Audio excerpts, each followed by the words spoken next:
સિંહોના ટોળા ન હોય કહેવત ફરી ખોટી પુરવાર ઠરી। એક બે નહીં પણ 9 સિંહોએ કતારબદ્ધ શિસ્તમાં મારી લટાર। ધારીના આંબરડી સફારી પાર્ક બહાર જોવા મળ્યું સિંહોનું ટોળું।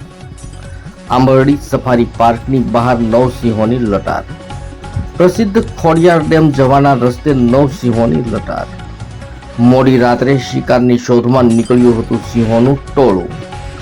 ધારી ગીર પંથકમાં છે સિંહોનો ટોળાઓ।